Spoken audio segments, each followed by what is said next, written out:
Baik, Assalamualaikum warahmatullahi wabarakatuh. Sebelum kita mulai mutolaah ya bagian kedua tutorial Nahwu bagian kedua, tutorial membaca kitab kuning bagian ini kita awal dengan bacaan basmalah dulu. Bismillahirrahmanirrahim. Semoga memberikan manfaat untuk kita semua. Kita akan membahas mengenai bagian yang kedua, di mana kemarin kita sudah membahas mengenai Nahwu dan Shorof, di mana Nahwu bagian pertamanya dia membahas mengenai kalimat dan kata. Maka dari itu kita pertama akan membahas mengenai kalimat. Kalimat sesuatu yang harus dipahami pertama sebelum mempelajari nahwu. Nahwu itu bagian yang pertama dibahas adalah tentang kalimat. Di mana kalimat yang dibahas pertama kali adalah kalimat sempurna atau yang disebut sebagai kalam ya. Jadi kalimat sempurna atau kalam dia merupakan hal yang harus dibahas pertama di dalam ilmu nahwu. Adapun untuk menjelaskan kalam ini saya akan langsung ke contohnya agar lebih pragmatis. Di sini ada 10 contoh kalimat yang bisa kita analisa, ada 1 sampai 10. Dari 1 sampai 10 ini misalnya saya akan mencoba untuk memperkenalkan yang nomor 6 ini. Zaid sedang mempelajari. Nomor 6 ya. Zaid sedang mempelajari. Zaid sedang mempelajari ini kalau kita analisa lebih lanjut, ini tentu saja agak sumbang atau agak aneh di telinga kita ya. Itu yang kita bahas dengan sebagai kalimat sempurna. Artinya apa? Zaid sedang mempelajari ini yang dalam bahasa Arab itu adalah tolaba zaidun. Kok agak berbeda, kenapa? Jadi Zaid itu zaidun ya. Lalu tolaba ini mempelajari, maaf ini mungkin saya perlu ganti ya, bukan sedang tapi sudah ya. Zaid sudah mempelajari gitu. Intinya mempelajari lah. Mempelajari itu kalau dalam bahasa Arab itu kalau ada kalimat yang bentuk verbal atau kalimat yang dalam bentuk kata kerja, maka kata kerjanya didahulukan. Nah, kalau dalam bahasa Arab bukan zaidun tolaba, tapi tolaba zaidun. Itu kalau dalam bahasa Arab. Maka dari itu kalau ingin belajar nahwu dan shorof, ingin mendalam, memang yang harus kita pahami adalah minimal banget kita belajar kosakata bahasa Arab. Minimal banget kita belajar bahasa Arab dasar. Itu harus dipelajari juga. Jadi Zaid sedang mempelajari, yang bahasa Arabnya tolaba zaidun. Ini merupakan kalimat ya, ada subjek, ada predikat kalimat ini. Tapi kalimat ini bukan kalimat sempurna karena belum jelas. Zaid mempelajari apa? Mempelajari bahasa, mempelajari matematika, mempelajari ilmu apa, kan kita nggak tahu. Nah, yang seperti ini disebut sebagai bukan kalimat yang sempurna, walaupun ini kalimat. Tolaba zaidun ini adalah kalimat, tapi bukan kalimat yang sempurna. Jadi di dalam bahasa Arab memang harus dibedakan sangat antara kalimat dan kalimat sempurna.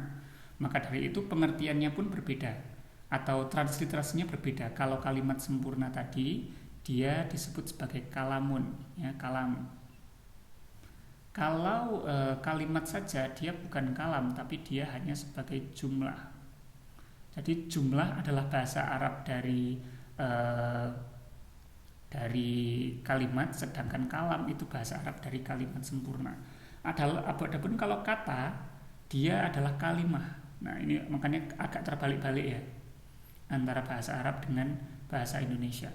Jadi kata itu adalah kalimah, kalimat itu adalah jumlah, lalu kalimat sempurna itu adalah kalam. Itu di dalam bahasa Arab, dan sebetulnya ya itu hanya transliterasinya seperti itu. Kalau dari bahasa Indonesia saja kan berarti setiap kalimat sempurna itu merupakan kalimat. Tapi bukan tidak semua kalimat merupakan kalimat sempurna. Setiap kalimat sempurna itu pasti kalimat, tetapi tidak semua kalimat adalah kalimat sempurna. Setiap kalam itu pasti jumlah, tapi tidak setiap jumlah itu merupakan kalam. Karena ada jumlah yang tidak kalam, ada kalimat yang tidak kalimat sempurna. Di mana dari kalimat ini pasti dia terbentuk dari kata atau kalimah-kalimah. Setiap kalimat pasti terbentuk dari kata, setiap jumlah pasti juga terbentuk dari kalimah. Kalimatun itu adalah kata. Oke. Lalu kalau secara keilmuannya bagaimana? Kalau secara keilmuannya kita bisa merujuk pada satu kitab yang kita kenal sebagai kitab Jurumiyah. Ini literasi atau referensi yang saya pakai. Jadi yang paling dasar, kitab yang termasuk yang paling dasar Dasar saja saya gunakan matannya. Ini ada kitab yang bernama Al-Jurumiyah ya. Matan ya, Matan Al-Jurumiyah fin Nahwi atau di dalam ilmu nahwu. Jadi pembahasan pertama ini dia membahas mengenai kalam atau kalimat sempurna tadi. Di sini dikatakan apa itu kalam? Kalam adalah lafadz ya, al-murakabu al-mufidu bil wad'i. Jadi al-kalamu huwal lafdhu al-murakabu al-mufidu bil wad'i. Kalau kita baca secara kitab kuning dengan tradisi pesantren, al-kalamu utawi kalam, huwa hiya kalam, al-lafdhu iku al-lafdhu lafat al-murakabu kang den susun al-mufidu kang maidai bil wad'i kelawan den sejo. Itu kalau menggunakan tradisi pesantren. Kalau menggunakan bahasa Indonesia seperti biasa, kalam adalah kalam, huwa adalah lafat al-murakab yang disusun-susun, al-mufidu yang memiliki makna yang jelas, al-bil wad'i dengan disengaja. Jadi kalau kita berbicara kalimat sempurna di dalam bahasa Arab, setidaknya dia memiliki 4 syarat utama. Yang pertama dia harus merupakan lafat, yang kedua harus merupakan murakab, harus mufid, harus wadi'. Lafat itu apa? Lafat adalah suara di dalam bahasa Arab. Artinya kalau dia suara di dalam bahasa Arab, suara-suara yang tidak dari bahasa Arab tidak termasuk di dalam kalam. Jadi kalimat bahasa Indonesia, bahasa Inggris, bahasa Perancis itu bukan kalam. Karena kalam itu dia objeknya adalah pada bahasa Arab. Dan dia harus ada suaranya. Kalau orang batuk itu memang bersuara, tapi dia tidak bisa dihurufkan. Maka itu bukan lafat. Jadi lafat itu contohnya ya, kitabun, kursiyun, daftarun, haitun, yadribu, nasoro. Nah itu semua adalah lafat. Tapi kalau suara orang batuk, suara orang tertawa itu bukan lafat. Al-murakabu tersusun artinya dia ada susunannya. Kalau kemarin kita bahas ada subjek, predikat, objek, ada fiil, ada fa'il, ada mubtada, ada khobar, ada perbuatan, ada yang melakukan perbuatan. Jadi tersusun dari kata per kata, itu namanya murakab. Dan tersusunnya dengan sempurna. Lalu yang selanjutnya mufid itu dia setelah disusun dia ada maknanya. Kalau dia maknanya masih menimbulkan pertanyaan, dia tidak masuk dalam kategori mufid. Bil wad'i, nah bil wad'i ini yang agak berbeda dengan kaidah dari bahasa yang lain. Karena di dalam bahasa Arab kalam itu disyaratkan dia harus disengaja oleh si mutakalimnya atau orang yang berbicara. Orang yang berbicara atau orang yang mengucapkan, dia harus sengaja mengucapkannya. Artinya apa? Kalimat-kalimat walaupun kalimatnya kalimat sempurna, tetapi kalau diucapkan oleh orang yang sedang mengigau, orang yang sedang mabuk, itu bukan termasuk kalam. Mungkin kita akan fokus ke 3 hal ini ya, lafat, murakab, mufid, karena wade ini atau kesengajaan ini nanti tidak relevan kalau kita membahas lewat contoh. Jadi kita akan mencoba menganalisa dengan menggunakan tiga alat ini untuk contoh-contoh yang ada.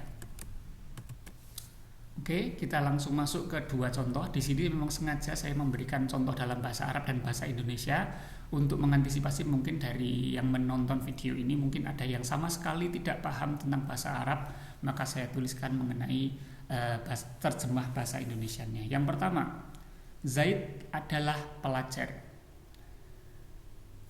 Bahasa Arabnya Zaidun tolibun. Zaidun tolibun.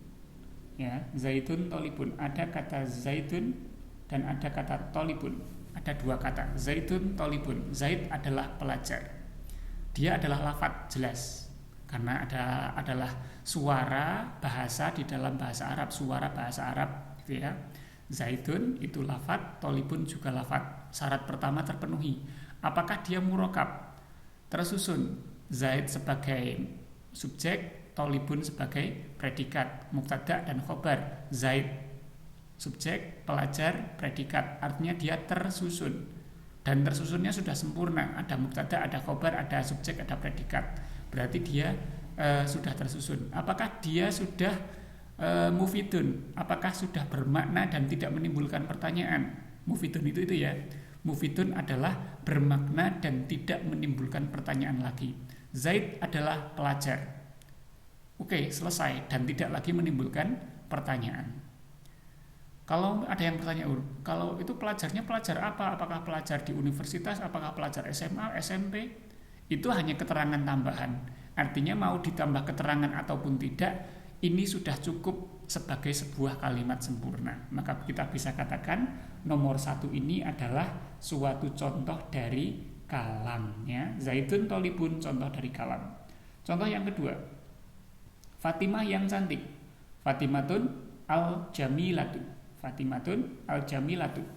Lafat tentu saja dia adalah kata dalam bahasa Arab. Yang kedua, apakah murokab tersusun? Iya, ada susunannya, ada benda dan ada yang disifati. Tapi pertanyaannya ini belum mufidun. Mufidun itu adalah ada penjelasnya. Fatimah yang cantik. Fatimah yang cantik lagi ngapain? Kita nggak tahu. Beda kalau misalnya ada predikatnya. Jadi ini hanya baru subjek saja. Kalau kalimatnya hanya seperti ini, Fatimah yang cantik, ini baru subjek, belum ada predikatnya. Kecuali kalau kita katakan Fatimah yang cantik sedang berada di masjid, atau Fatimah yang cantik sedang belajar, Fatimah yang cantik membaca Al-Quran. Nah, itu sudah kalimat sempurna. Tapi kalau hanya Fatimah yang cantik, ini baru subjek, belum predikat, sehingga maknanya belum sempurna, sehingga masih menimbulkan pertanyaan. Jadi lafadz iya, tersusun juga iya, lafdun iya, murokab juga iya, tapi mufidunnya atau maknanya itu masih menimbulkan pertanyaan. Artinya contoh nomor 2 ini bukan kalam. Jadi yang nomor 1 ini adalah kalam, ya. Nomor 1 ini adalah kalam, nomor 2 ini bukan kalam. Nomor 6 tadi juga kita sudah membahas, ya. Yang nomor 6 yang Zaid sedang mempelajari. Ini juga bukan kalam. Kenapa bukan kalam? Karena Zaid mempelajarinya masih menimbulkan pertanyaan. Artinya dia belum mufidun, belum bermakna. Harus ada tambahannya, mempelajari apa? Al-Quran, matematika. Jadi ini juga bukan. Nah, mungkin sebagai latihan Anda, silakan Anda bisa pause video ini untuk men-screenshot 10 contoh ini. 10 contoh ini silakan Anda screenshot. Lalu Anda kerjakan, Anda bisa pause dulu videonya. Kerjakan mana yang merupakan kalam, mana yang belum. Silakan Anda pause. Oke, setelah itu saya anggap Anda sudah mengerjakan. Mungkin Anda sudah mempause videonya dan sudah mengerjakan 10 contoh ini, mana yang merupakan kalam, mana yang bukan. Coba kita cocokkan untuk contoh yang lainnya. Yang nomor 3, saya adalah orang yang pintar. Jelas ini merupakan kalam, karena sudah jelas sebagaimana saya seorang pelajar. Jadi ana mahirun ini adalah kalam, ya. Ana mahirun ini adalah kalam. Tutup pintu itu, ini juga merupakan kalam. Ada pekerjaan, lalu ada objek dari pekerjaannya, yaitu pintu. Perintah, agliknya pekerjaan dari orang yang mengucapkan kepada orang yang diajak bicara. Aglik, tutuplah pintu itu wahai kamu, kan gitu. Jadi ini juga merupakan kalam. Jadi ini adalah kalam. Yang nomor 4 juga kalam. Ini kalam, ini juga kalam. Nomor 5, air itu terbagi menjadi 4 bagian. Al-miyahu ala arba'ati aksamin. Ini juga merupakan kalam. Nomor 6 bukan kalam. Fatimah berdiri. Fatimah berdiri ini juga kalam, ya. Ini kalam. Tidak perlu dijelaskan itu ada berdiri di masjid, di depan rumah, itu hanya tambahan. Kalau misalnya berdirinya diganti dengan kata mendirikan, nah itu baru berbeda. Fatimah mendirikan apa? Mendirikan sholat, mendirikan masjid, mendirikan bangunan. Nah itu kan perlu diberi keterangan tambahan. Tapi kalau berdiri itu tidak butuh objek. Kalau mendirikan dia butuh objek. Maka dari itu kalau Fatimah berdiri itu sudah kalam. Saya sedang membaca, nah ini bukan kalam. Membacanya perlu dijelaskan, membaca apa? Butuh objek. Lalu mereka sedang belajar Al-Quran, ini merupakan kalam. Sudah jelas membaca Al-Quran. Masalah membacanya kapan dan di mana itu hanya keterangan tambahan.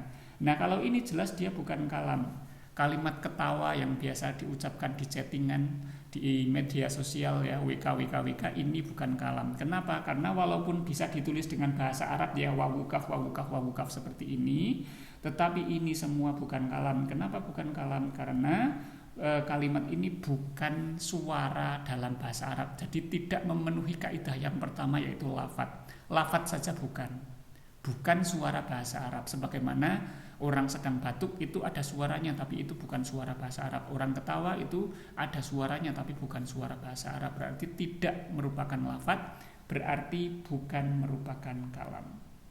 Jadi itu contoh dari nomor 1 sampai 10, mana yang kalam dan mana yang bukan. Tutorial kedua ini hanya membahas itu, jadi bagaimana kita mengidentifikasi kalimat lalu menentukan kalimatnya dia selesai di mana. Artinya dia itu harus menjadi kalimat sempurna untuk gimana. Agar jadi sempurna, agar menjadi kalam dia butuh apa. Itu kompetensi pada tutorial kali ini. Kita akan lanjutkan pada yang tutorial selanjutnya. Kurang lebihnya mohon maaf. Assalamualaikum warahmatullahi wabarakatuh.